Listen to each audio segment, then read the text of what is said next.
Hey, what's going on everyone? Vasco here and welcome back to the channel. And over the last few Grand Prix, we have seen a worrying trend in Formula 1 regarding porpoising. So porpoising, as you know, is when the cars go up and down the straight, and it creates a very violent shake. Now, in the beginning of the season, there were concerns regarding the reliability of the cars as they were porpoising and hitting the ground, but now we need to address a much more important topic that's also related to porpoising, and that is driver health.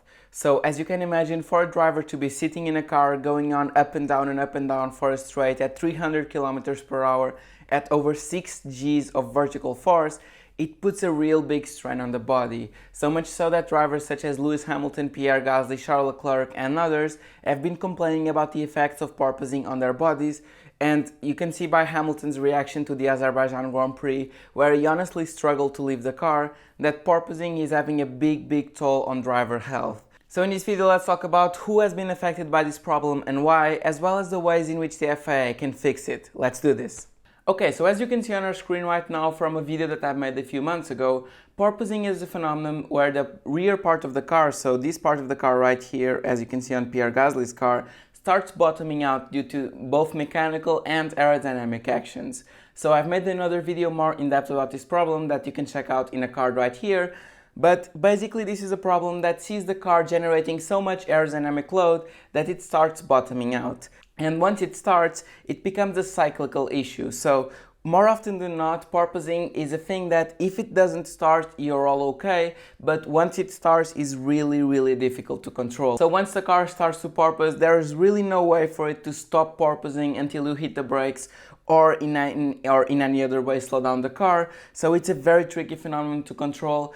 And this is why teams are struggling so much to find solutions to it. And even though a few teams, namely Red Bull, have found solutions to this problem, it's still a very big deal. So as we have talked in this video before, porpoising can be generated through two parts. So it can be generated either through aerodynamics, so the car's aerodynamics such as the front wing, the rear wing and the floor can generate so much downforce that the car bottoms out, and then once the car hits the floor, it loses all of that downforce from the floor all of a sudden and then just goes up, and then this is a cycle that repeats itself.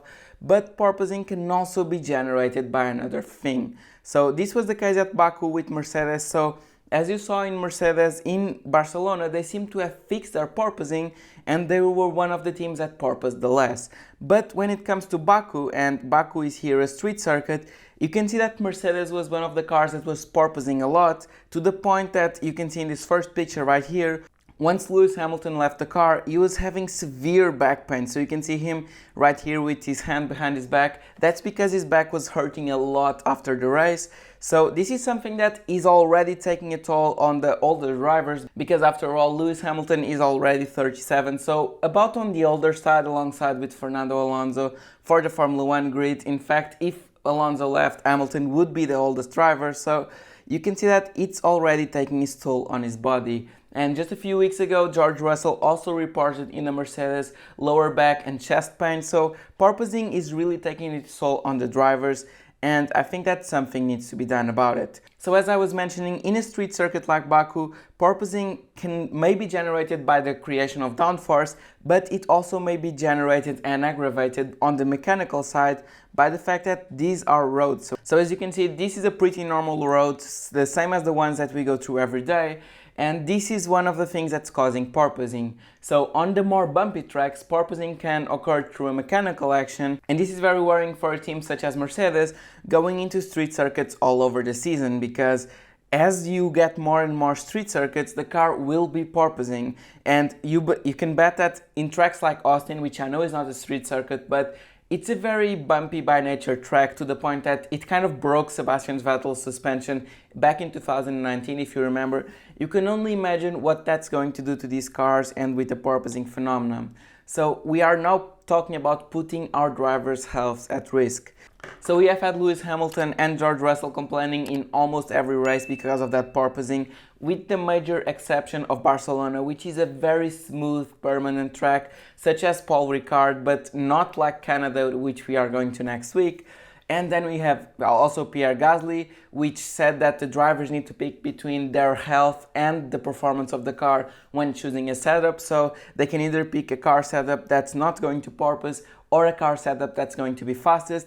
And of course, they are competitive animals, these drivers, so they all pick the faster setup, even if at the end of the race they are suffering a lot. We have also had Sainz and Leclerc and Alonso and Ocon and Magnussen and Schumacher. So as you can see, this is not a problem from one manufacturer. Almost all manufacturers are suffering from this. And there's this famous GIF on your screen right now of Charles Leclerc's car porpoising a lot. Then we have Pierre Gasly in Baku. He was complaining a lot about porpoising there. And then you can see from these pictures right here, both Carlos Sainz and Kevin Magnussen, you can see how shaken up they look after the races, because porpoising is really brutal on the body and something needs to be done about it. And then we also have here the picture of Fernando Alonso, because his Alpine is also been porpoising a lot, and Alonso is the oldest driver on the grid, so he must be suffering a lot from this. And also I've got here a picture of Mick Schumacher, and Schumacher is also a very interesting case because this is in FP1 or FP2 in Baku, if I remember, and Schumacher had a DNF on that free practice session, justified completely by porpoising. So he had a leak somewhere around the car, and that leak was caused by porpoising and by the car hitting the ground. So porpoising not only has an effect on drivers' health, but it also has a very, very big impact on reliability. And of course that driver health needs to be priority number one, but this picture just comes to show that there is more than one thing in favor of fixing the porpoising issue, if not for driver health, then for car reliability, because I think that if cars continue to break down due to porpoising, I think that they are not going to have the money to go to all the races come the end of the season. Okay, so what's being done about porpoising? Well, some drivers have been talking about a future regulation change, and some teams such as Mercedes have been really pushing for it. So I've got a quote here from Carlos Sainz who says, "We need the FIA to react quickly, as it will soon be difficult to manage with the pain. Is it really necessary for 20 drivers to have back problems after each race, despite all this technology? Is it really worth it? I don't think so." And then we have Pierre Gasly saying, "So that's what we discussed at the drivers' briefing and kind of alerted them on this problem and tried to ask them to find solutions to save us from ending up with a cane at 30 years old." So as you can see, drivers are really suffering, and especially Carlos Sainz and Pierre Gasly, I think it's a bit shocking because they are on the younger side of the Formula 1 grid. So it's shocking them to seeing them already suffering with this problem. Now when it comes to a future regulation change to fix porpoising, it seems like almost all the teams are on board except for one big exception, and that is Red Bull Racing. So Red Bull Racing say that if they could get a fix in place for porpoising, then other teams should be able to do the same, because otherwise it would be a disadvantage and unfair to Red Bull, because they have spent resources fixing this problem. Now even though I can understand their point of view, and were it any other team to have solved the porpoising issue, I think that they would do the exact same. I think that this is the completely wrong take on it, because I think that once we are talking about the driver's health, I think that that really needs to be priority number one, because we have put so many measures in place, such as the armco barriers, the safety runoff in all of the tracks all over the world, to then only sacrifice the driver health from within inside the car.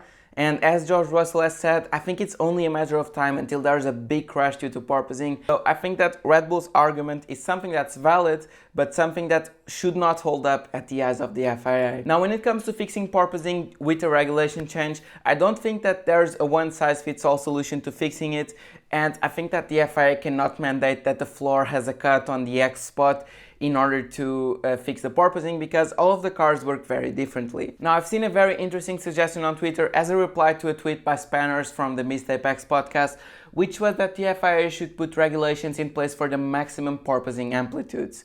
So the porpoising amplitude is the distance between how high the car is and how low it gets. So you can imagine that if the car is porpoising a lot, then the amplitude will be the difference between the highest place and the lowest place, and that amplitude will be very, very big. So you can imagine that if the car has a very big porpoising amplitude, the forces going into the driver will be very severe, and this is just what we are seeing with the Mercedes in Baku. So putting in a regulation that would limit the amplitude, but not only the amplitude but also the frequency, because even if the car is only porpoising a little bit, if the frequency, which is the length of time between each porpoising cycle, is very fast, the forces going into the driver will also be very big. So I think that this is a very good idea for a regulation change. So in my opinion, I think that teams should be mandated to submit their final setup by the end of FP3, so that they could do an hot lap at the end of FP3, and then the FIA could evaluate whether the porpoising amplitude or frequency was within the range, in order to assure that the car would go into park firming conditions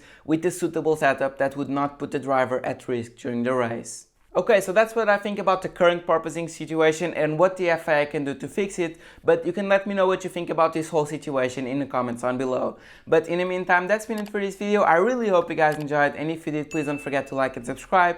And if you enjoyed, you can also check out my latest video right here. So this week we have the Canadian Grand Prix, and I cannot wait to have it back. It's honestly one of my favorite tracks in the Formula 1 calendar, and I've missed it for the last couple of years. So I'll see you next week with another video on the Canadian Grand Prix, and until then, enjoy the race and goodbye!